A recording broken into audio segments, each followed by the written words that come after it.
Isang magandang araw po sa inyong lahat, mga minamahal kong mga kapatid sa Panginoon. Ito po ang inyong lingkod, si Pastor Ruel Camya po mula po dito sa Winnipeg, Manitoba, Canada, para po sa ating pag-aaral ng salita ng Diyos ngayong umaga. Welcome po sa Tinig ng Pag-asa. Ang ating pong pag-aaral ngayong umaga, again, continuation ng ating series on the parable of the Lord Jesus Christ. At ang atin pong tinatalakay ngayon ay ang parables that exposes the heart. At kahapon ang ating tinalakay ay ang parable of the Good Samaritan. Ngayong araw naman, tatalakayin natin ang the Pharisee and the tax collector. Isang magandang araw po at datnan kayo ng pamamahayag na ito na kayo ay nasa mabuting kalagayan. Samahan po ninyo ako at atin pong basahin ang mga talata sa Luke 18:9-14. To someone who were confident of their own righteousness and looked down on everyone else, Jesus told this parable. Two men went up to the temple to pray, one a Pharisee and the other a tax collector. The Pharisee stood by himself and prayed, God, I thank you that I am not like other people, robbers, evildoers, adulterers, or even like this tax collector. I fast twice a week and give a tenth of all I get. But the tax collector stood at a distance. He would not even look up to heaven, but beat his breast and said, God, have mercy on me, a sinner. I tell you that this man, rather than the other, went home justified before God. For all those who exalt themselves will be humbled, and those who humble themselves will be exalted. Pagpalain ng Panginoong Diyos ang pagkabasa ng kanyang mga banal na salita na sa umagang ito'y ating pag-aaralan. Ang theme ng parable na ito, mga kapatid, ay justification is by the grace alone through humble faith. We are justified by grace alone, by faith alone. Yan po ang nais patunayan ng parable na ito. Mga minamahal kong mga kapatid, alam po ba ninyo the one of the greatest dangers in the Christian life is not open rebellion against God, but a quiet confidence in ourselves. Pinakikita po rito, mga kapatid, na hindi daw ang pinakamalaking kapahamakan o ang panganib sa buhay Kristiyano, hindi yung rebellion. Hindi pagre-rebelde sa Diyos. Ang pinakamapanganib daw na sandali sa buhay ng isang Kristiyano ay yung paniwalaan mo at ibuhos ang iyong kumpiyansa na kaya ka napawalang sala dahil sa mga ginawa mo. Alam niyo po ba, mga kapatid, it is possible for a person to attend worship, to pray regularly, to read the scripture, or even recite the creed, and yet miss the very heart of the gospel. Ang isa sa pinaka-nakakatakot na talata sa Biblia, yung nakakatakot na verses, alam niyo po ba kung ano yun?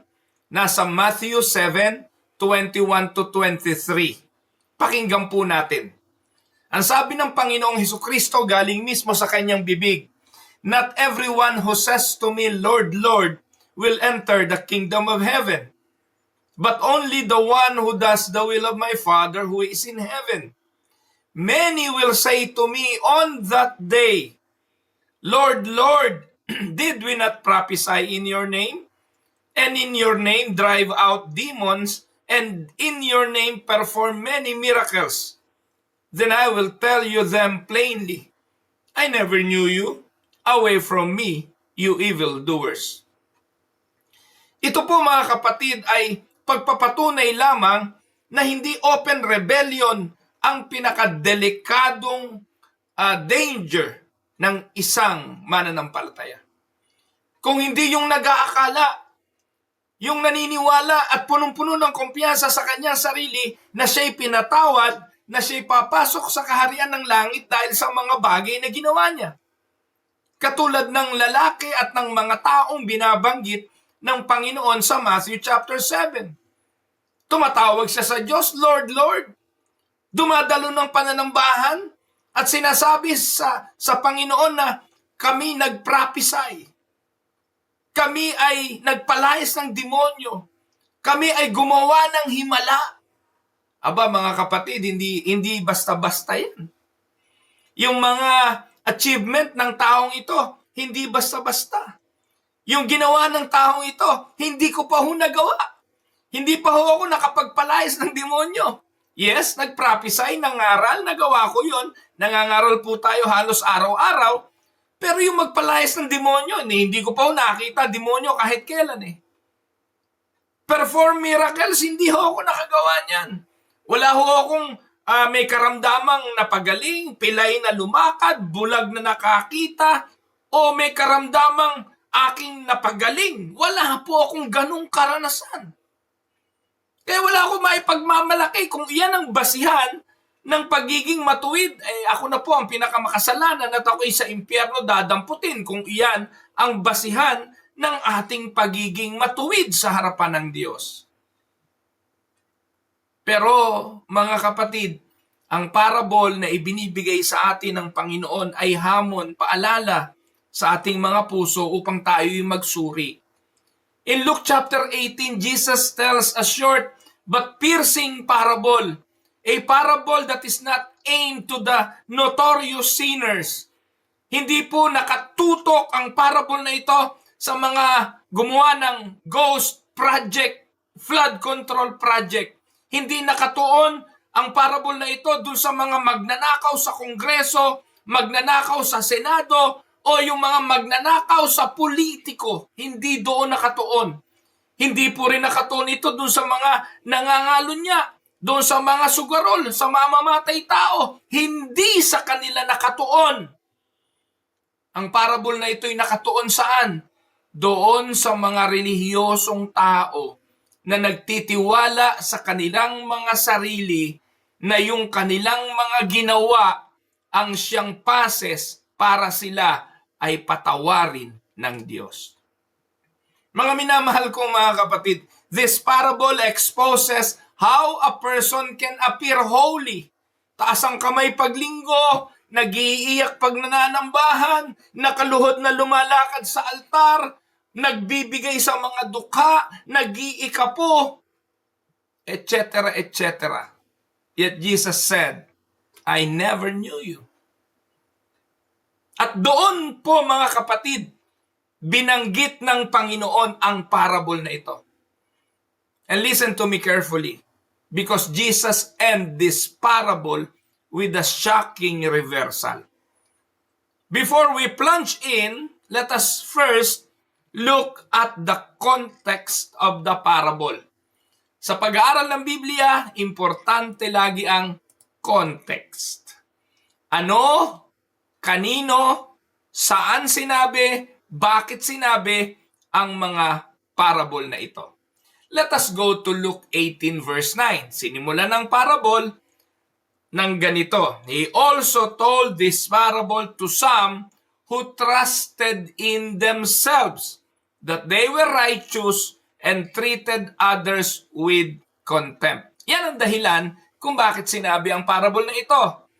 Dahil maraming mga tao nag-aakala sa kanilang mga sarili dahil marami silang ginagawang kabanalan, dahil marami silang ginagawang mabuti, ang pakiramdam nila, iyon ang dahilan kaya sila naging matuwid. This verse, my dear brothers and sisters, is the key to understanding the parable. Sino ba ang audience na pinagsabihan ng Panginoon dito? So Jesus is addressing people na trusted in their own righteousness. And those people who look down on others with contempt. Take note, this is not ignorance, it is self-righteousness. At ito ang dahilan. Merong purpose lagi ang Diyos ba't siya nagsasalita ng parable? May layunin lagi si Jesus tungkol sa mga parable na ito. At sa pagkakataong ito, Jesus exposes the heart of those people who think for themselves that they are righteous. Now, bukod dyan, tingnan natin yung broader context. Ano yung broader context nito? Huwag natin kalimutan, ang Luke chapter 18 comes after Jesus teaching on the persistent widow. Yung balo na nagpupumilit, nagsasabi dun sa hari tungkol sa pagpapatawad sa kanyang anak. So yung kanyang persistence prayer and dependence on God rather than self. Yon ang broader context nito. So this parable shows two men. Dalawang lalaking nanalangin, pero nakita natin only one is truly dependent on God. Ating talakayin ngayon, isunod natin yung talatang 11 at yung talatang 12. Ipinakita sa atin ng parable na ito ang dalawang lalaki. Ang una, the Pharisee. At dito po makikita natin yung confidence ng lalaking ito sa kanyang sarili. Tanong, masama po ba magkaroon ng kumpiyansa sa sarili? Maraming mga bagay, mga kapatid, sa buhay na ito, ang hindi nangyayari, hindi natin na-achieve, hindi natin na-accomplish dahil sa sobrang takot natin. Dahil sa kawalan natin ng kumpiyansa. Dahil sa pagiging mahina ng ating loob. Tama po ba? So kapag ang isang tao nagkaroon ng confidence, okay lang yon. No? Magandang karakter yung ikaw ay merong confidence. Meron pong mga lalaki na dapat ay nakapag-asawa na, pero sa takot na mabasted, hindi na nag-asawa. Meron pong mga lalaki na maganda sana ang posisyon sa trabaho, kung nag-apply lang, pero sa sobrang takot na hindi matanggap, hindi na nag-apply. Maraming bagay sa buhay na ito ang pwede natin ma-achieve if only we can have the confidence. Tama po ba? Pero itong Pariseyo na binabanggit dito sa talata ay ibang klase confidence nito. Overconfident naman ito. Tingnan po natin ang talata at ating basahin. Luke 18:12 o 11 to 12. Ano sinasabi ng talata? The Pharisee stood by himself and prayed. Ano laman ng prayer niya? God, I thank you that I am not like other people, robbers, evildoers, adulterers, or even like this tax collector. I fast twice a week and give a tenth of all I get. Now, i-analyze natin ang mga talatang ito. Una, tingnan natin yung kanyang position, yung kanyang posture. The position of this Pharisee, ang sabi ng talata, he stood by himself and prayed. He stands by himself. Mga kapatid, aminin man natin o hindi, no? Hindi naman physical distant lang ang binabanggit dito, kundi yung tinatawag na spiritual isolation. Yung tao na punong-puno ng kumpiyansa sa kanyang sarili, believe sa kanyang sarili, naniniwala na siya lang ang magaling, inilalayo niya ang kanyang sarili sa iba. Religion without humility often isolate that person. Kaya dito mga kapatid, inilarawan ng Panginoong Jesucristo na ang Parisayong ito, nung nagsimulang tumawag sa Diyos, he stood by himself. Nobody is standing beside him. And this is a reality.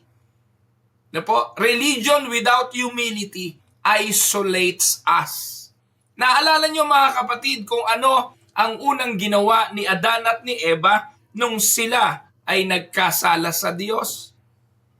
Nang kinain nila ang bungang ipinagbabawal, they isolate themselves with God. Kaya Genesis chapter 3 verse 9, hinahanap sila ng Diyos nasaan ka, Adan? Hindi dahil hindi alam ng Diyos kung nasaan sila, pero their position of relationship with God is now in isolation. Adam, though he is with Eve, are standing in isolation with God. Nakuha niyo po mga kapatid? They are standing afar off. Ito ang resulta mga kapatid ng pagkakasala. Lumalayo tayo, nagtatago tayo, hindi tayo lumalapit sa presensya ng Diyos. At minsan, kung lalapit man tayo sa presensya ng Diyos, ang ilalatag natin ay ang ating mga achievement. Ilalatag natin ang ating mga nagawa. Ilalatag natin ang ating mga bagay na sa tingin natin makapaglalapit muli sa atin sa Diyos. Look at his prayer. Let us look at the prayer of this Pharisee. Notice carefully. He mentions God.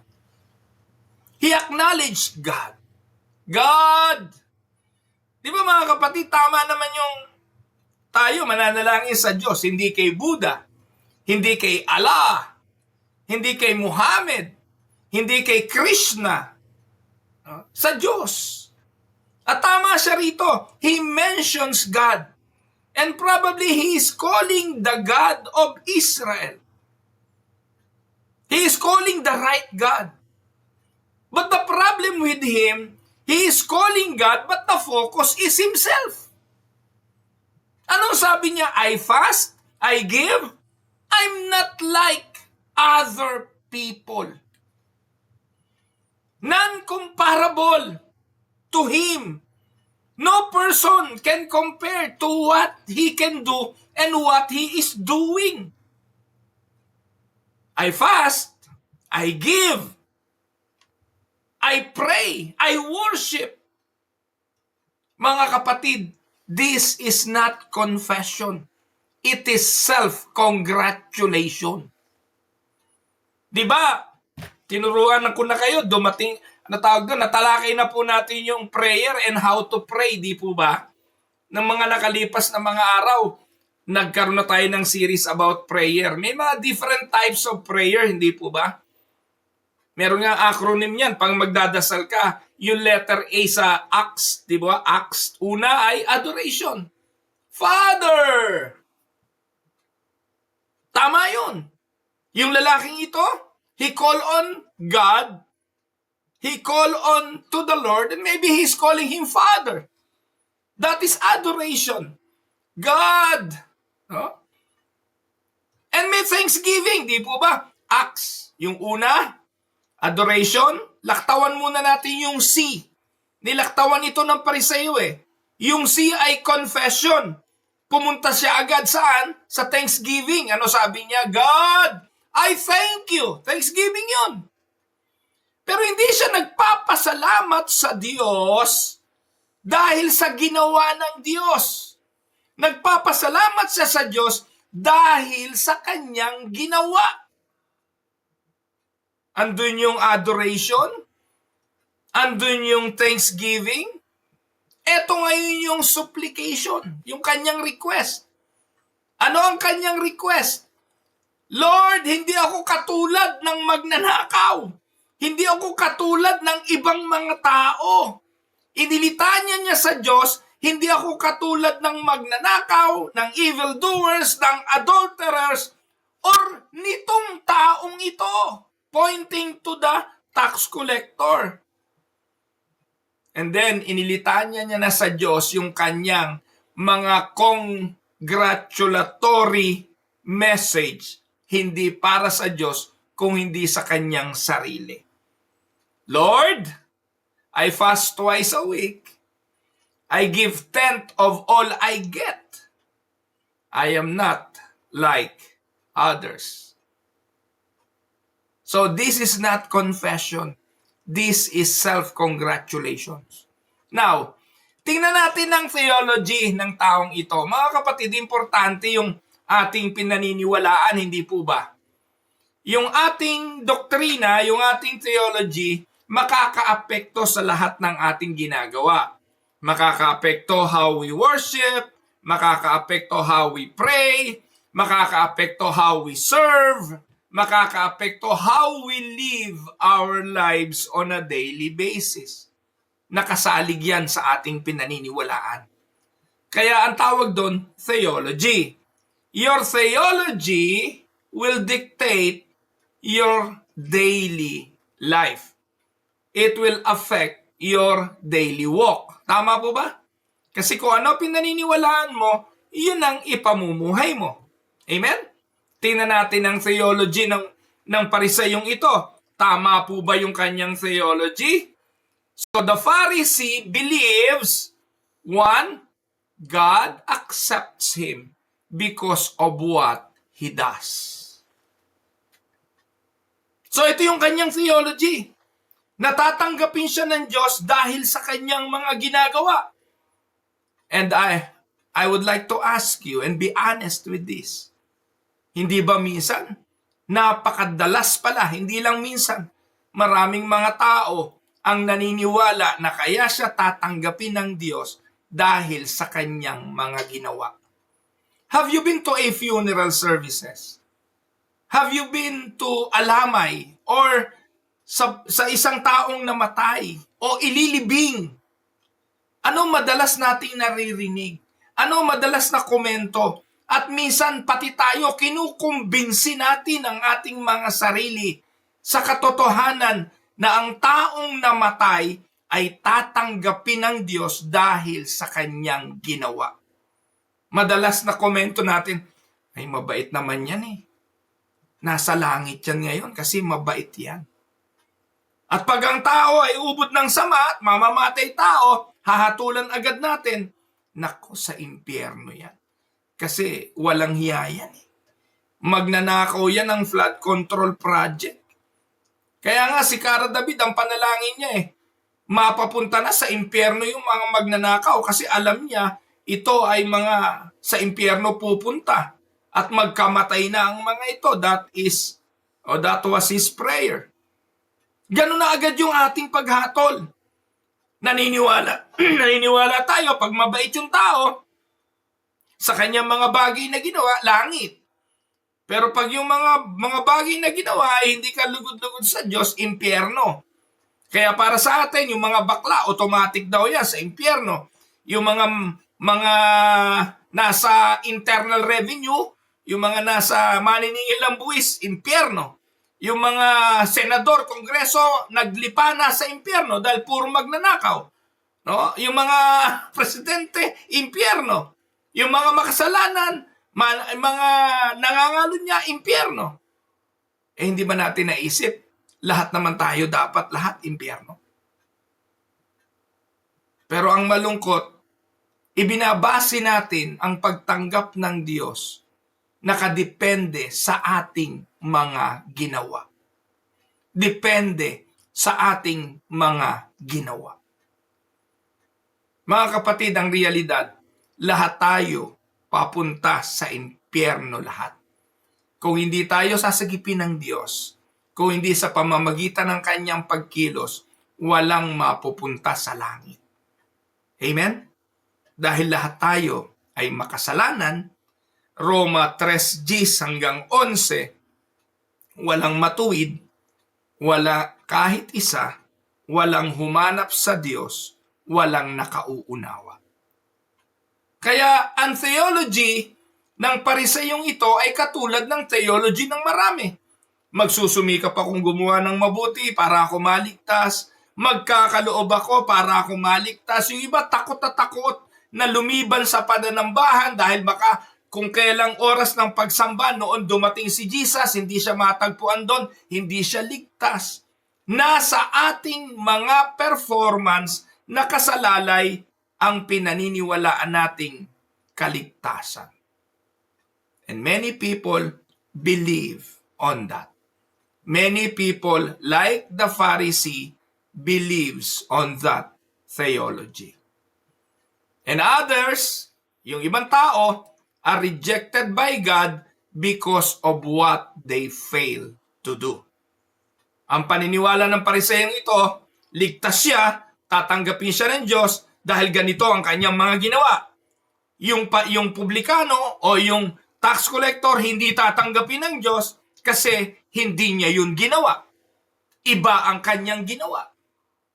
Nakuha niyo po? There is a theology here. And this is a parable for us to examine ourselves. Baka ganito rin ang ating theology. Takot na takot tayong mamatay kasi kailangan munang malinis ko buhay ko. Kailangan munang matuwid ako dahil hindi ako matuwid. Sigurado, impyerno ako. Kaya gabi-gabi, sinisiguro na bago matulog, magdadasal ng pagsisisi. Araw-araw naman, ganun din ang gagawin sa buhay. Kaya kung performance, listen to this, kung performance talaga ang basihan ng ating pagpapatawad ng Diyos, kung performance ang dahilan para tayo iligtas ng Diyos, walang maliligtas kahit isa.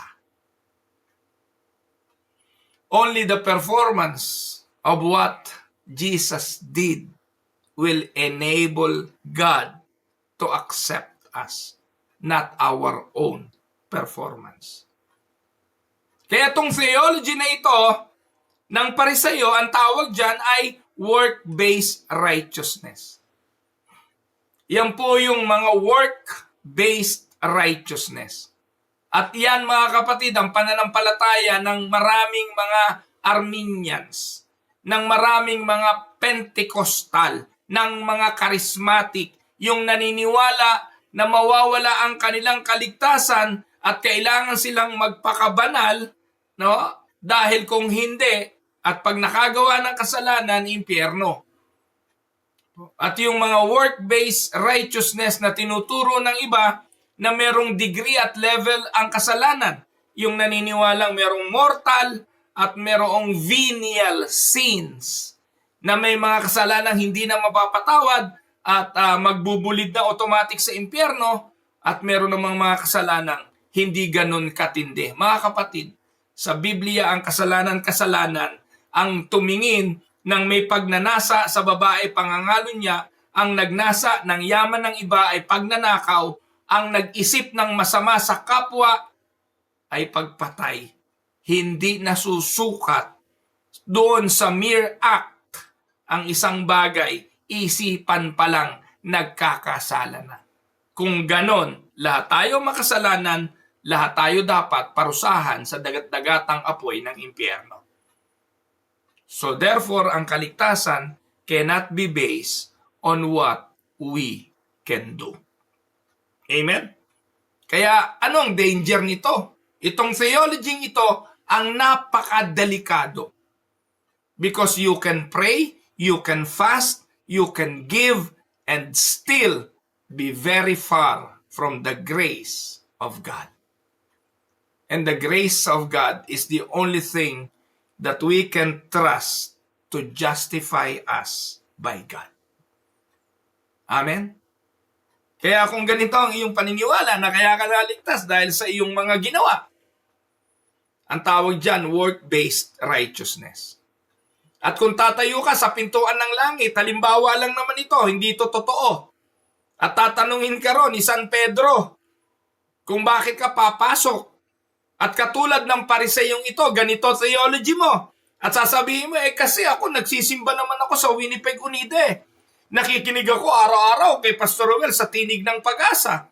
Ako naman naglilingkod sa Diyos, linggo-linggo. Ako may katungkulan sa simbahan. Nag-a-attend ako ng small group. Marami nga akong naakay sa Panginoon, nadala ko sa church. Inimbitahan ko sigurado, sasabihin ng Panginoon sa iyo, kung iyan ang basihan kung bakit kita papasukin, lumayo ka sa aking harapan, hindi kita nakikilala. Because salvation must not point us to ourselves. We must point the entrance to the kingdom not on what we have accomplished, but on what Christ have done. Amen? On what Christ had done.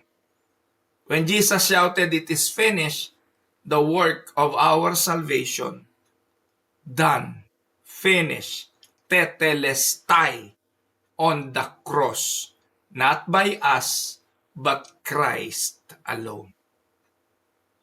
Amen, mga kapatid?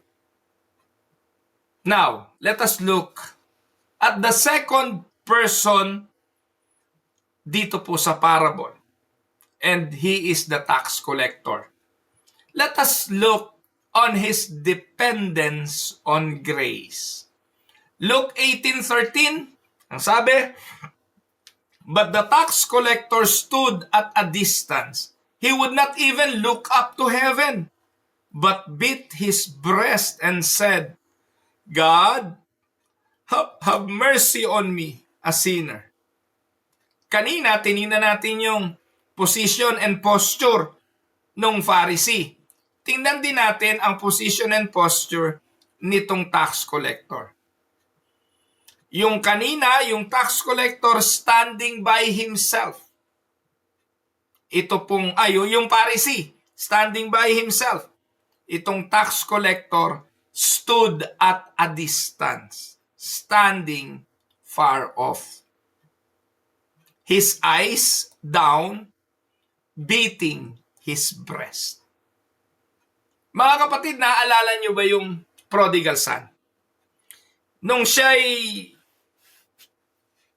lumayo sa kanyang ama, dala ang kanyang parte ng kanyang mana.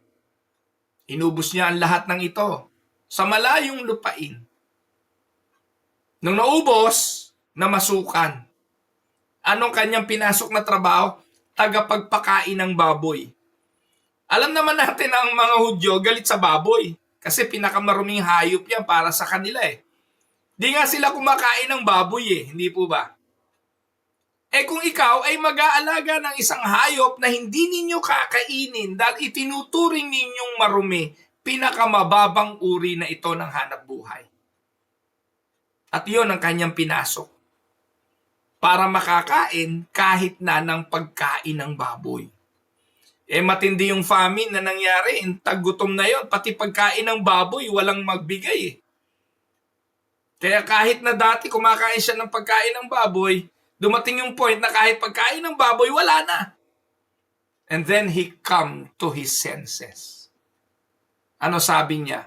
Nasa malayong lupain ako, nagugutom ako rito, wala akong makain. Sa bahay ng tatay ko, maraming mga katulong. Kumakain sila ng sagana. At habang dinadagukan ng kanyang dibdib, ang sabi niya, babalik ako sa tatay ko. Hindi na para ituring na anak, kundi bilang isang katulong. Kaparehas, mga kapatid. Paglalarawan ng tax collector.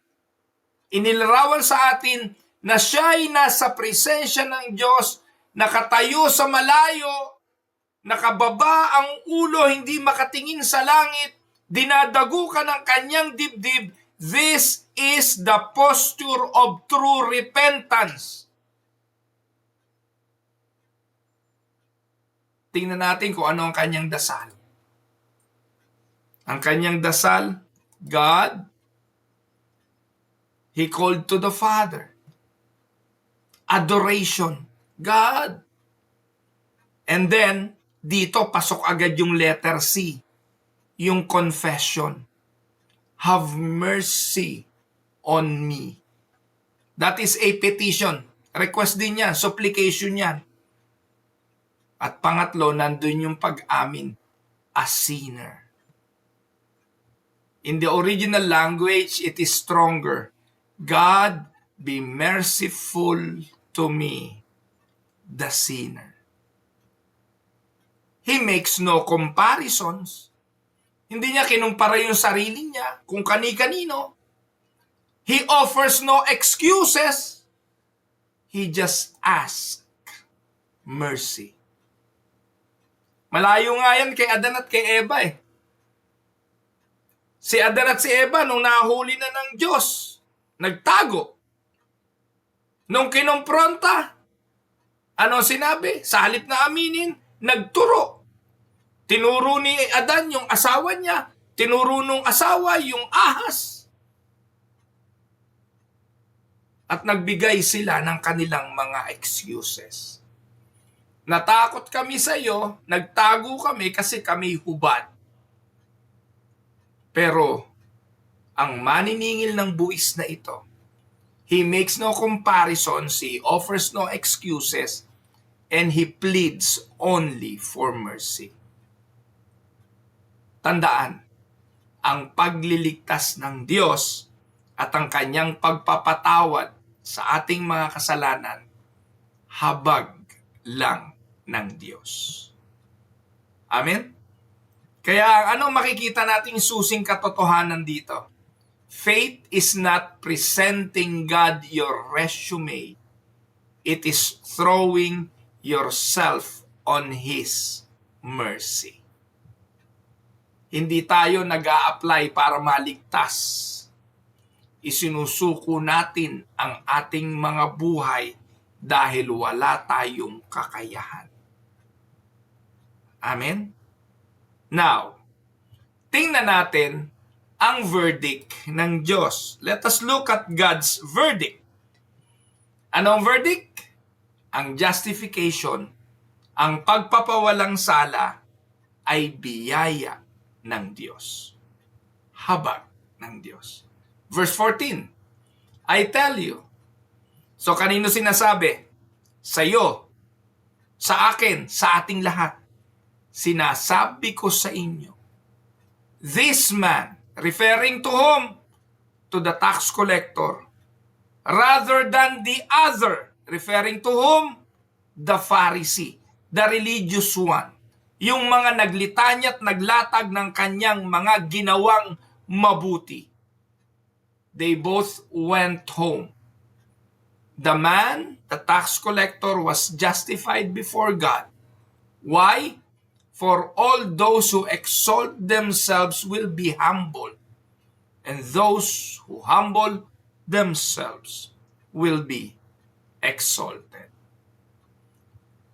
This man is justified. And to be justified means declared righteous before God. Not by works, but by grace through faith. Amen?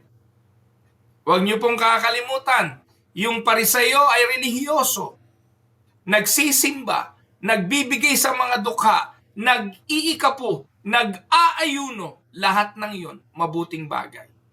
Pero hindi siya pinawalang sala. Yung tax collector makasalanan, subalit pinatawad. Dito po papasok yung sinasabi ko kanina, the great reversal. Ano yung great reversal? Ang sabi ni Jesus, everyone who exalt themselves will be humbled. But those who humbles himself will be exalted. So God's kingdom operates opposite of human pride. Amen? Kaya lagi nating makikita dun sa Sermon on the Mount, mapapalad ang nagpapakumbaba sapagkat sila'y itataas. Mapapalad ang mga nahahapis sapagkat sila'y aaliwin. The kingdom of God operates opposite of human pride. Para patunayan natin ito, let us cite some biblical example. Sa Biblia, ang unang example na gusto kong pag-usapan si Haring David. Psalm 51. Naalala niyo po ba nung siya'y nagkasala dahil kay Bathsheba? He was considered to be a fallen king.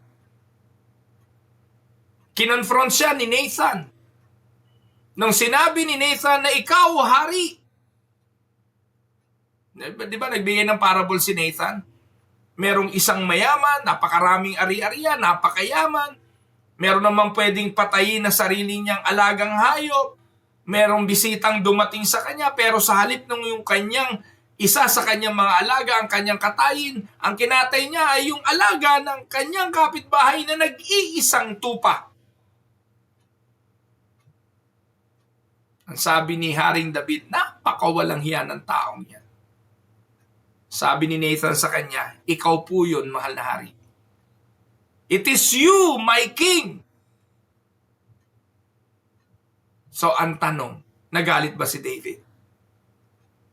Nung kinonfront na siya ng katotohanan ng salita ng Diyos, David pleads no defense, no mercy. And because of that, God restores him. Kung babasahin niyo lang po yung Psalms 51, diyan niyo po mababasa mga kapatid ang kanyang lubos na paghingi ng kapatawaran. At humiling siya sa Diyos, ang sabi niya, Lord, create in me a clean heart and renew the right spirit within me. Restore unto me the joy of my salvation. Cast not thy Holy Spirit from me. Yun po yung dasal niya. Dasal ng awa. Dasal ng paghingi ng habag. Pangalawang example, binanggit na natin kanina, the prodigal son. Luke 15. So, nung na-realize niya sa malayong lupain na siya ay mamamatay doon, naalala niya ang bahay niya ng kanyang tatay, may mga alipin. Sabi niya, babalik ako hindi na bilang anak, kundi bilang isang alipin. He comes home with nothing. He just simply says, I have sinned. And take note, the father runs to him.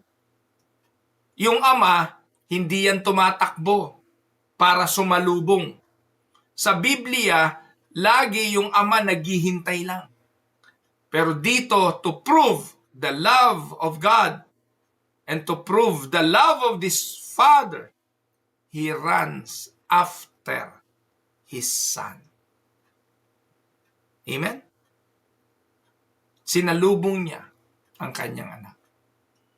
Pangatlo, the thief on the cross sa Luke 23. Dalawa yon, di po ba? Yung isa, tinuya si Jesus. Kung ikaw talaga ang Kristo, bumaba ka na dyan. Isama mo kami.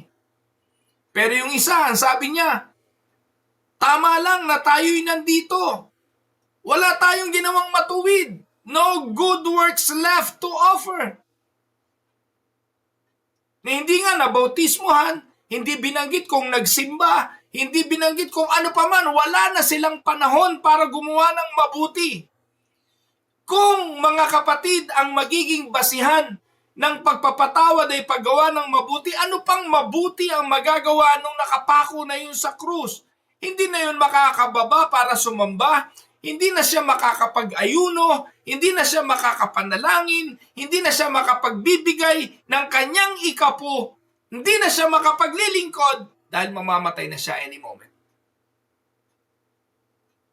No good works left to offer. Only faith and humility. And he said to the Lord Jesus, when you are in your kingdom, remember me. And he received the promised paradise. Amen? I would like to give you an illustration. Imagine two people drowning. Dalawang tao nalulunod. Yung isa, ang sabi niya, kaya ko naman lumangoy kesa dyan sa isang yan. Mabuti na lang, mas magaling ako lumangoy kesa dyan sa isang yan. Parang yung Pariseo. Lord, salamat at tinuruan mo ako lumangoy. Hindi katulad ng isang yan. Hindi marunong lumangoy. Ako nakakalangoy ako. Samantalang yung isa, he cries, please save me. Only one is rescued. Why? Because salvation does not belong to the strong swimmer, but to the one who asks for help.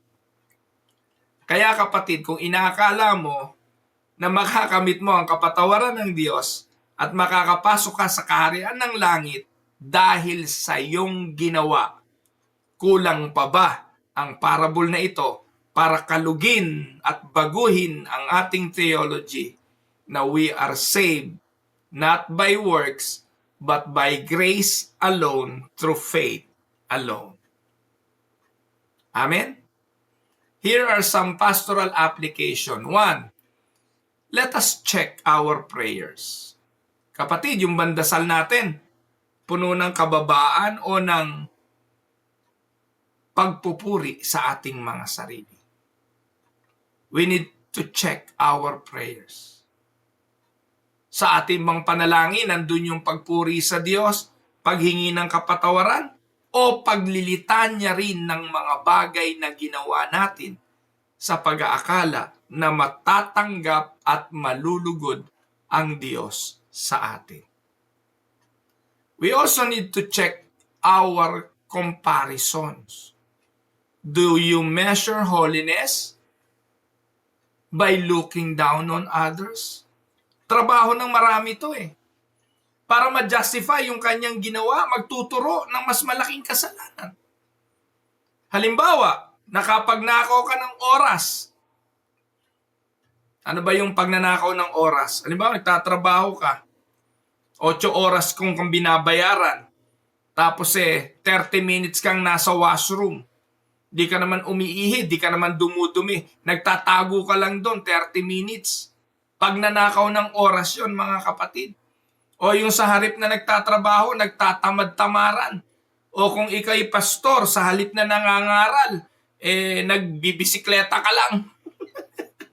Hindi ko po sinasabing masama mamisikleta. Pero kung ginagamit lang natin itong ginagamit na excuse para wag magawa yung ating mga tungkulin, sasabihin ko sa inyo, pagnanakaw ng oras yan. Tapos, mangangatwiran tayo, sasabihin natin ganito, Lord, ako naman oras lang ang ninakaw ko. Hindi naman ako katulad ng mga congressman at senado. Talagang grabe silang magnakaw. Talagang mga korap. Mga kapatid, pareho lang yun. Yung nagnakaw ng oras at nagnakaw ng milyon-milyon. Pareho lang yun. Pero tingnan nyo po yung ginagawa ngayon kay Vice President Sara Duterte. Hindi po ako maka-DDS. Pero makikita nyo po, yung gagawing impeachment na yan ay isa po yung pagpapakita ng kasamaan ng puso ng tao. Para mapagtakpan yung pagnanakaw ng iba, yung mga congressmen na yan, magnanakaw naman lahat yan. Now, aminin nyo o hindi, wala hong congressman na hindi may pork barrel. Ang una hong number 1 bulaan dyan, yan si Abante. Yung obispong Abante na yan, napakalakas ng loob niya, linggo-linggo, nagpipreach yan. Sa kanyang pulpito, ang tapang-tapang yan. Pero nakita niyo po ba yung relo na ipinopost ngayon sa social media? Hindi yun fake news. Milyon ang halaga ng relo na yon. Hoy, Bishop Abante, kung hindi ka corrupt na politician, corrupt kang bishop. Dahil gaano ka ba kayaman bago ka nagpastor? Gaano ka ba kayaman bago ka naging congressman para magkaroon ka ng bagong designer watch na ganyan? Katakot-takot na sasakyan, napakarangyang pamumuhay. No? Bishop Ruel, Pastor Ruel, baka naman hinahatulan mo lang si Bishop Abante. Mga kapatid, kayo po ang magsabi. Sa Pilipinas, dalawa lang o ilang paraan lang naman para ikay yumaman Una, makamana ka sa magulang, yayaman ka. Kung mayaman magulang mo, namatay, iniwanan sa'yo, yayaman ka. Pangalawa, tumakbo kang politiko. Barangay captain pa lang, mayaman ka na. Lalo na maging congressman, maging mayor, maging gobernador, maging senador. Walang senador na hindi milyonaryo. Dahil kung ikaw ay may isip at matino isipan mo, in order to run for senator in the country of the Philippines, kailangan mo dati ng 200 million Listen, you need to have 200 million campaign funds para buong Pilipinas ay maikot mo. Kung ikaw ba naman ay matino ang isipan at ang layunin mo maglingkod lang talaga, uubusin mo ba yung 200 million mo? Pupuhunanin mo ba yung 200 million mo to run a campaign? Hindi ba? Kaya isinusugal yan ng mga congressmen, ng mga senador, dahil babawiin nila ang lahat ng yan pag sila ay nakaupo na. Sa panong paraan? Sa sweldo? Mga kapatid, 300,000 lang daw ang sweldo niyang mga yan eh. Paano nila mababawi yung campaign funds na kanilang ginasta? Alam nyo na, sa pamamagitan ng pagnanakaw. At ngayon, magkakaroon ng tinatawag na impeachment, i-impeach si Sara Duterte dahil sa kanyang pagnanakaw at ang mag-i-impeach ay mga magnanakaw din. Nakuha niyo po? At pagkatapos palalabasin na kaya nila ginagawa ito dahil galit sila sa pagnanakaw. Gusto nilang proteksyonan ng bayan dahil sa isang vice president na magnanakaw. Pero ang mag-iimbestiga, mga congressmen na magnanakaw, ipapasa rin sa senador na siyang tatayong mga hukom na mga magnanakaw din. Nakita niyo mga kapatid, ganun kasama ang puso ng tao. But then, at the end of the day, ang Diyos naman ang hahatol. Let us forget about politics. Wala po tayong mararating dyan. Pero binanggit ko lang ito bilang paghahalimbawa. Yung mga congressmen, para mapagtakpan yung kanilang flood control, magtuturo sila ng iba. At ngayon, na ituturo ay ang Vice President. Ngayon, ito namang Vice President, di natin alam, gumagawa rin ng ibang mga paraan para mapagtakpan yung kanyang ginawa, magtuturo din yan. Kaya naglilitawan ngayon yung mga 18 ex-marines daw. Kanya-kanyang diskarte, kanya-kanyang comparison at pagpapakita ng kasalanan ng iba. Tayo naman, na hindi tayo kabilang doon. Tayo na mga normal, regular, na mga tao't mananampalataya. Di ba minsan, kapareho rin tayong guilty ng mga magnanakaw sa politika. How do we measure our holiness? Do we measure it by looking down on others? Sasabihin natin, ako naman oras lang ninakaw ko. Si Joel Villanueva nga magnanakaw din. Si Eddie Villanueva nga may pork barrel din. Huwag niyo sabihin walang pork barrel yung mga party list. Si Eddie Villanueva, yung pastor ng JIL, party list representative po yun, congressman yun. May pork barrel din. Ngayon, kanino niya binibigay yung mga pork barrel na yan? Doon sa party list. Ano yung party list na yun? Nakakalungkot. Pero lahat ho yan. Pag napadikit sa kawaling may uling, lahat yan mauulingan. Pangatlo, let us check our confidence. Yung bang kumpiyansa natin para sa kapatawaran ng Diyos, saan nakasali?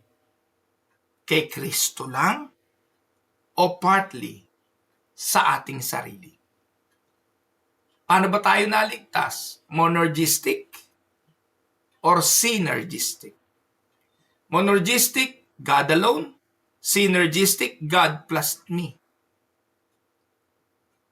Paano tayo naligtas? Yung kumpiyansa ba natin ay na kay Kristo lang o nasa ating mga sarili? Tandaan mga kapatid, the gospel is not God helps those who help themselves. The gospel is God saves those who know they cannot save themselves. Let us go to some reflection questions. 1. Which person do you resemble more in your prayers? The Pharisee or the tax collector? Where are you tempted to trust your religious activities? Or where are you tempted to trust your religious activities instead of God's grace? How does this parable shape the way you view sinner and new believers? And what does true humility before God look like in your daily walk? Tayo po'y magdasal. Gracious and merciful God, we confess that too often we trust in ourselves and not in your grace. Patawarin mo po kami for our pride. May you grant us, O Lord, your mercy and your compassion. Teach us to come before you like the tax collector with humble hearts, repentant spirits, and complete dependence on your mercy. Thank you, Father, that justification is not earned but freely given through faith in Christ Jesus alone. May we walk humbly, love sincerely, and glorify you in all things. This is our prayer. In Jesus' name, Amen. Ito po ang inyong lingkod, si Pastor Ruel, para po sa Tinig ng Pag-asa.